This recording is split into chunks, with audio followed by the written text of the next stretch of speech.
네, 이번에는 외신을 통해서 기업 이슈들 살펴보는 픽미업 시간입니다. 오늘도 매일경제신문의 추동훈 기자님 나오셨습니다. 안녕하세요. 네, 안녕하세요. 네, 오늘도 주요하게 다뤄지고 있는 외신들 차근차근 살펴볼 텐데요. 자, 첫 번째로 살펴볼 소식 어떤 소식일까요? 네, 생성형 AI 기술로 가장 각광받고 있는 기업 엔비디아가 다시 한번 PC 시장에 진출한다라는 이야기가 있는데요. 과연 어떤 내용이 나오고 있는지 한번 주목해서 살펴볼 필요가 있어 보입니다. 네, 로이터 통신에 실린 기사인데요. 엔비디아가 인텔에 대한 새로운 도전으로 ARM 기반의 PC칩 개발에 나선다는 소식이 나왔습니다.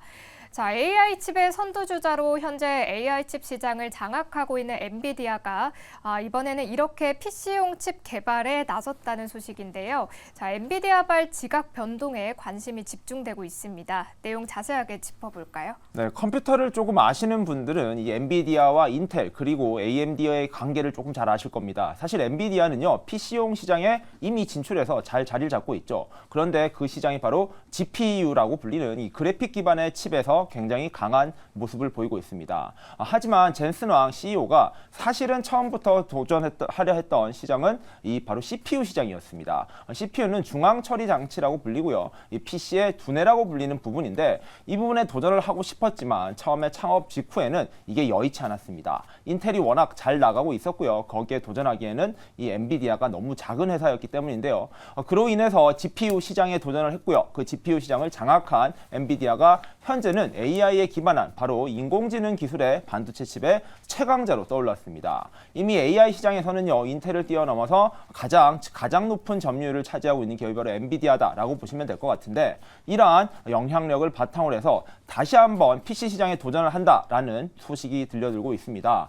바로 CPU 시장에 다시 재도전을 한다라는 것인데, CPU 시장 같은 경우에는 인텔이 압도적인 시장 점유율을 가지고 있는 시장으로서 여기엔 바로 AMD라는 대만계 기업 CEO가 운영하고 있는 기업이 경쟁사로 있는 상황입니다.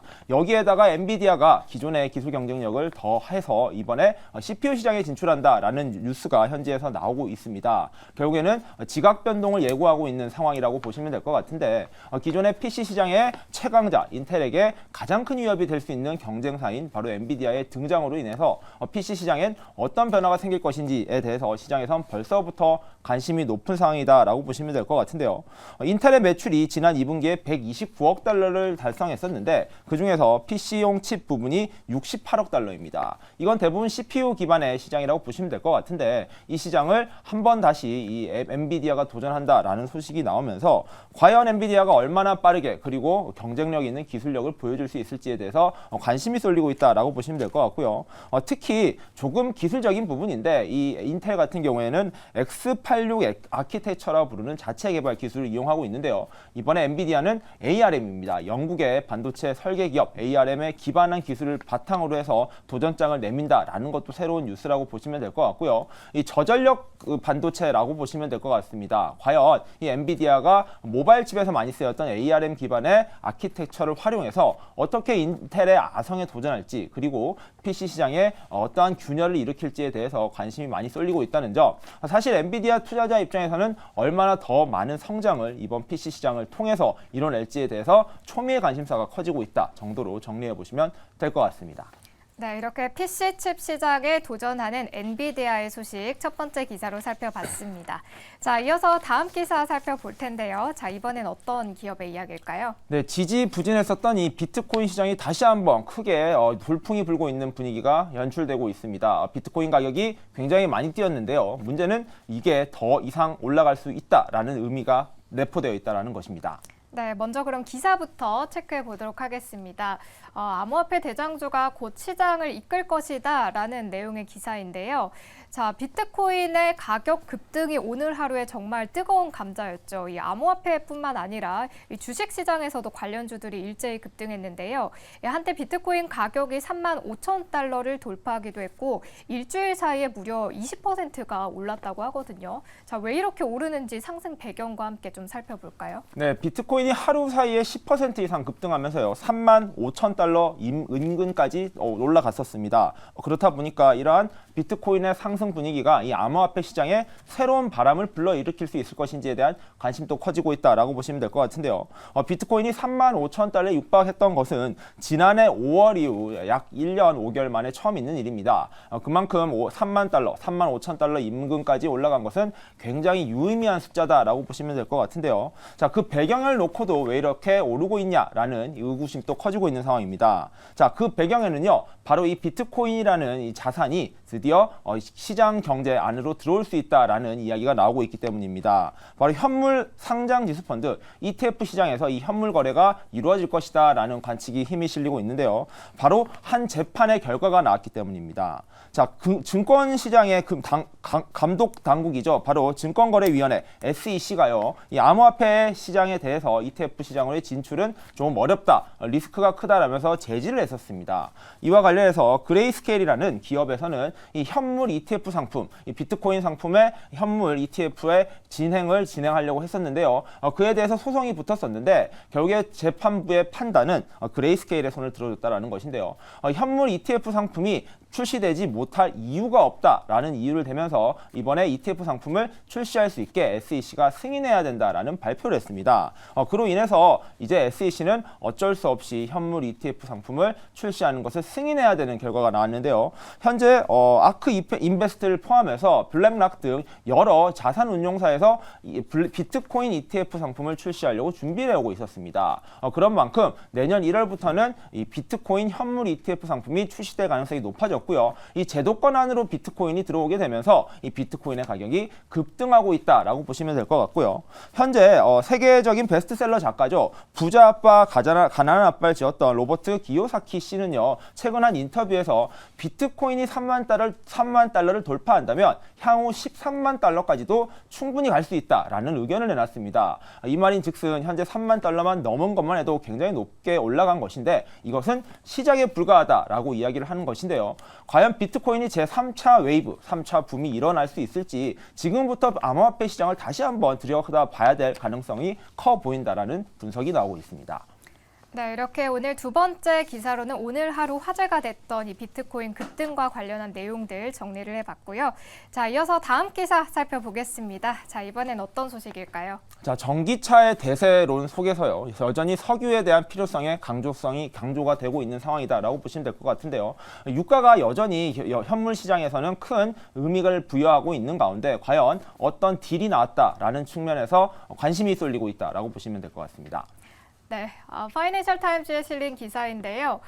쉐브론이 530억 달러의 미국의 석유 생산업체 헤스를 인수했다는 기사가 나왔습니다.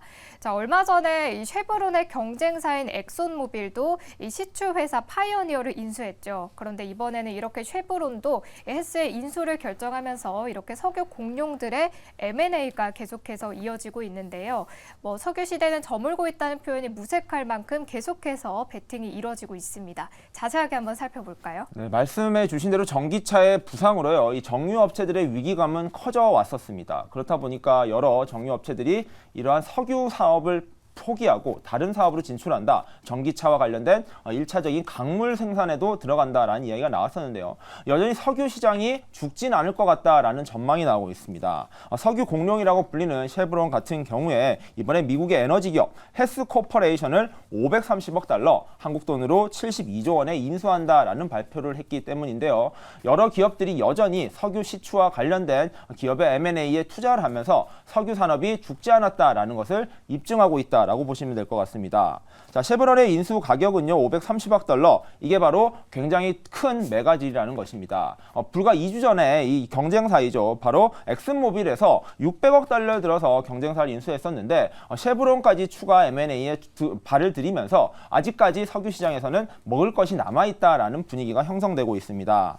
가장 대표적으로 남미의 가이아나 해저 광구가 이번 인수합병을 통해서 쉐보론의 품에 들어갔다라는 소식이 들려들고 있는데요. 이 가이아나 해저 광구 같은 경우에는 굉장히 많은 110억 달러의 석유를 가지고 있는 곳이고요. 여기에는 엑슨모빌이 이미 선제적으로 투자를 해왔던 곳입니다.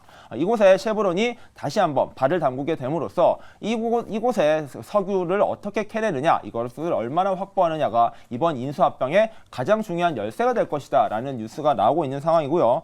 뉴욕타임즈 같은 경우에는 쉐보론의 이번 인수 계약의 핵심을 가이아나다라고 이야기를 하면서 가이아나는 미래의 생산량을 늘리기 위한 엑슨모빌의 가장 큰 투자였다라고 강조를 했습니다.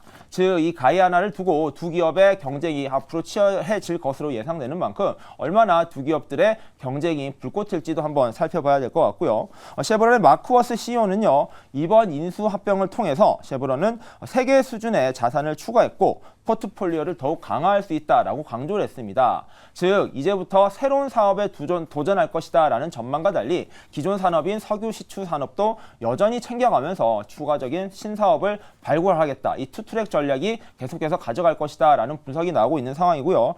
과연 이 정유 업체들이 이러한 현재의 위기 상황을 어떤 식으로 극복할지, 그리고 전기차 산업의 변화가 얼마나 이러한 정유 업체에게 더욱더 영향을 미칠지에 대해서도 관심이 모여 있다라고 보시면 될 것 같습니다. 자, 엑슨모빌과 이 쉐보론의 경쟁 앞으로 더욱 치열해질 것으로 주목받고 있는 상황에서 전기차 기업들이 이러한 상황을 어떻게 타개할 것이고 어떤 사업 경쟁력을 보여줄지도 한번 살펴봐야 될 것 같고요. 앞으로도 계속해서 정유업계에서는 새로운 사업에 도전하는 모습을 보여줄 가능성도 크다라는 것도 같이 언급되고 있다는 점도 체크해 보시면 좋을 것 같습니다. 네, 이렇게 오늘 마지막 기사로는 쉐보론의 헤스 인수 소식까지 정리를 해봤습니다. 자, 오늘 저희가 준비한 픽미업 소식은 여기까지입니다. 오늘도 매일경제신문의 추동훈 기자님과 함께했습니다. 고맙습니다.